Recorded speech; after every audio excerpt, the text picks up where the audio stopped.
તમે જે વિચારી શકો છો અને જેના પર વિશ્વાસ કરી શકો છો તે તમે હાંસિલ કરી શકો છો. આ એક શક્તિશાળી વિચાર છે જે નેપોલિયન હિલના ક્લાસિક પુસ્તક થિંક એન્ડ ગ્રો રિચનો પાયો છે. આજે આપણે એ જ સમજવાના છીએ કે સફળતા માટેની આ બ્લુપ્રિન્ટ આજે પણ આટલી અસરકારક કેમ છે. પણ એક મિનિટ, સૌથી મોટો સવાલ તો એ છે કે 1937માં લખાયેલો પુસ્તક અને આજનો આ ડિજિટલ જમાનો, શું આ ખરેખર કામ કરી શકે? ચાલો આ રહસ્યને ઉકેલીએ અને જોઈએ કે આ પુસ્તકના સિદ્ધાંતો સમયની કસોટીમાં ખરા ઉતર્યા છે કે નહીં. અને જુઓ, આ કોઈ હવામાં કરેલી વાતો નથી. વિચારો, નેપોલિયન હિલે કંઈ 1-2 વર્ષ નહીં પણ પૂરા 20 વર્ષ આપ્યા. અને કોનો અભ્યાસ કર્યો? Henry Ford, Thomas Edison, Andrew Carnegie. એ જમાનાના 500થી પણ વધુ મોટા દિગ્ગજોના જીવનનો આ નિચોડ છે. તો આટલા બધા સફળ લોકો પાસેથી હિલને શું જાણવા મળ્યું? એક જ વાત, એક જ સત્ય વારંવાર સામે આવ્યું. બધી જ સફળતાની શરૂઆત ક્યાંક બહાર નહીં પણ આપણા મગજની અંદર થાય છે. આ આખી રમત માનસિકતાની છે. હિલનો સૌથી ક્રાંતિકારી વિચાર કદાચ આ જ છે જે સાંભળવામાં થોડો અજીબ લાગે. વિચારો વસ્તુઓ છે. એમનું કહેવું એમ હતું કે આપણા મગજમાં જે વિચાર આવે છે ને એ માત્ર એક વિચાર નથી. જો એની સાથે એક પાક્કો ઈરાદો અને છોડવાની ના પાડતી જીદ જોડાઈ જાય તો એ વિચાર હકીકતમાં ફેરવાઈ શકે છે. તો આ સફર શરૂ ક્યાંથી થાય? એનો પહેલું અને સૌથી અગત્યનું પગલું છે તીવ્ર ઈચ્છા. અને આ કોઈ એવી તેવી ઈચ્છા નથી. આ તો એવી આગ છે, એવી તડપ છે જે રાત્રે સૂવા ના દે અને દિવસે ચેનથી બેસવા ના દે. એકદમ સળગતી તમન્ના. પણ ખાલી આગ હોવાથી કામ નહીં ચાલે, બરાબર ને? એ આગને સળગતી રાખવા માટે બળતણ પણ જોઈએ. અને હિલના મતે એ બળતણ છે શ્રદ્ધા. એક એવો અતૂટ વિશ્વાસ કે જે લક્ષ્ય નક્કી કર્યું છે એ શક્ય છે, ભલે આજે એ ગમે તેટલું દૂર કે અશક્ય લાગતું હોય. સારું, તો માઇન્ડસેટ તો તૈયાર થઈ ગયો. દિલમાં આગ પણ છે અને મનમાં વિશ્વાસ પણ છે. પણ હવે આગળ શું? એને હકીકતમાં કેવી રીતે બદલવું?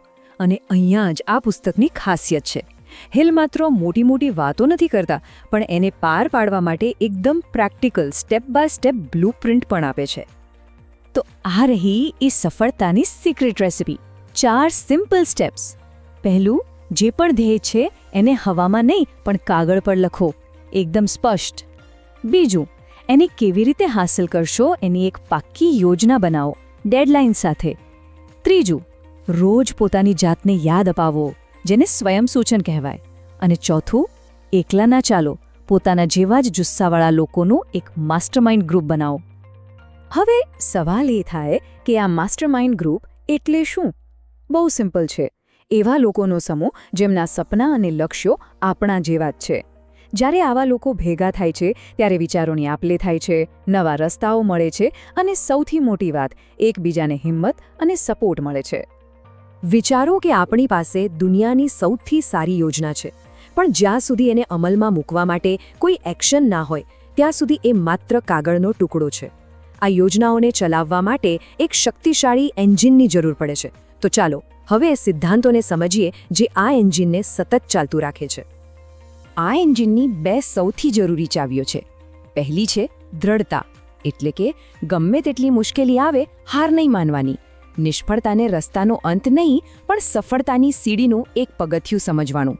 અને બીજી ચાવી છે નિર્ણાયકતા, એટલે કે ગોળ વિચાર્યા કરવાને બદલે ઝડપથી નિર્ણય લેવાની અને એના પર અડગ રહેવાની ક્ષમતા.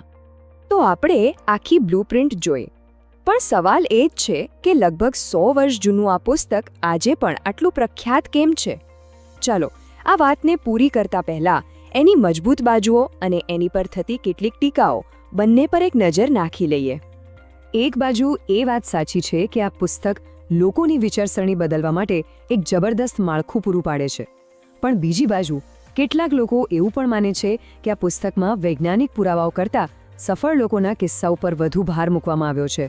છતાં પણ એ વાત તો માનવી જ પડે કે એનો જે મૂળ સંદેશ છે એ આજે પણ એટલો જ સાચો અને પ્રેરણાદાયક છે. તો આખા વિશ્લેષણનો સાર શું છે? જો આખા પુસ્તકને એક સૂત્રમાં બાંધવું હોય તો એ આ છે.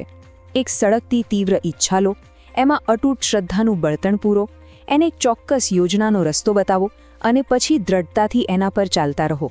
બસ આ 4 પગલાં જ સફળતાનો સાચો માર્ગ ચીંધે છે. અને અંતમાં એક સવાલ જે આપણા બધા માટે વિચારવા જેવો છે.